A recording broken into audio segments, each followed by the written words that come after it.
We all know what it's like. Sometimes our passion for games can lead us into making promises we can't honour, pacts we can't keep, oaths we fail to follow.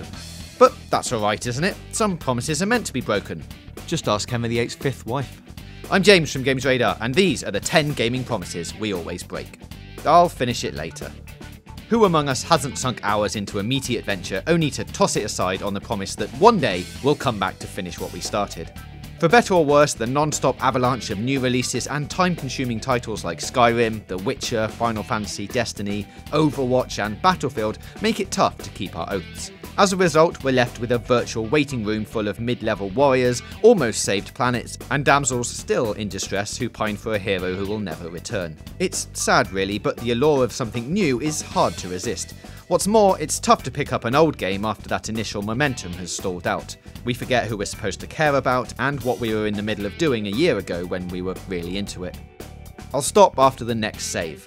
We've all been there, at the peak of a critical battle, one boss away from a new power-up, or 3 legendary MacGuffins from an epic set of armour. The problem is, real-world obligations overlap with our gaming objectives, and so we promise ourselves, and loved ones, that we'll quit right after we get a chance to save. And then the save point comes, and lo and behold, there's an even bigger battle, a badder boss, and an even shinier set of armour that requires our immediate attention. Suddenly, that extra few minutes has turned into an hour, and that loved one is threatening to spend the night at their friend's house. I'll never support DLC. $5.99 for a C-list character? No thanks. $3.99 for a reskinned gun? And $9.99 for a half-assed minigame expansion?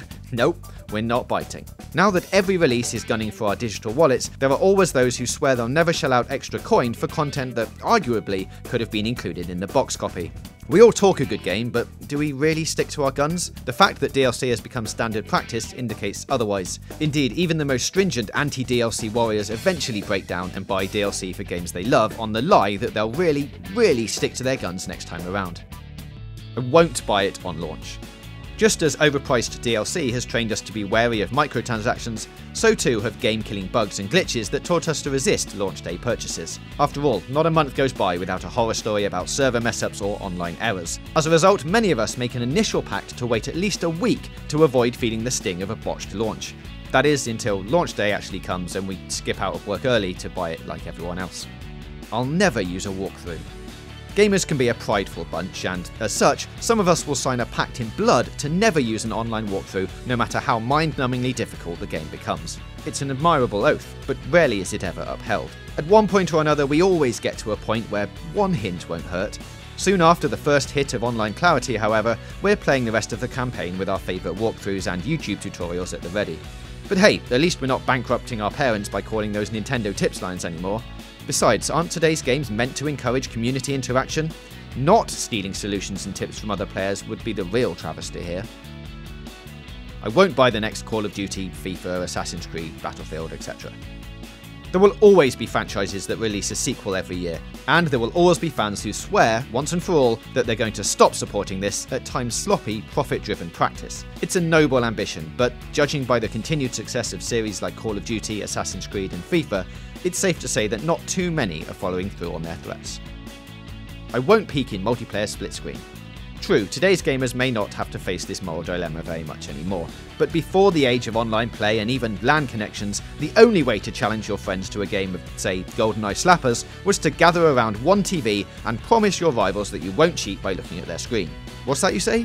You never looked. Congratulations, you're a dirty liar. Local co-op matches were all about sneaking a peek at your opponent's position and pretending to stumble across them with a grenade launcher. It didn't matter if it was Mario Kart, Perfect Dark or Halo, roughly 99.9% of gamers who played split-screen multiplayer have broken this promise, and the others, they lost. I won't be a trophy or achievement whore. Ah, the allure of the bloop and ding. Since their arrival, PSN trophies and Xbox Live achievements have changed gaming on a psychological level, and while we swear up and down that our playing style won't be affected by the urge to boost our e-scores and trophy counts, we've all let trophy and achievement whoring lead us astray at one point or another. And let's be fair, if someone gets their kicks from building scores with no real life value, then what's the harm in that? I won't get caught up in the console war. Every 6 or 7 years, the gaming scene becomes a battleground between fans who support upcoming console X, those who vehemently stand behind console Y, and the odd ones who are still blindly supporting console Z. Without fail, we always promise ourselves we won't get caught up in this, but we always choose sides in the end and cling to our champion under the insane premise that massive corporations need us to fight their battles. I'll never play games on my phone. The growth of app gaming has created a divide among gamers. On the one side, there are players who are open to giving iOS and Android games a shot. On the other, there are a vocal pursuit of purists who swear to themselves they'll never accept games on their smartphone or tablet on the grounds that they're cheap and brainless alternatives to the real thing. Inevitably, however, the latter will come across a game on iOS or Android that defies their expectations, and inevitably, they'll kind of like it. Oh, hey Mario Run. So, did any of that sound familiar? Of course, not every broken promise on our list applies to everyone, and there will be some gamers who always stick to their guns no matter what. But let us know which empty promises you've made in the comments below, and don't forget to subscribe for more gaming news, reviews, previews, and features right here on Games Radar Plus.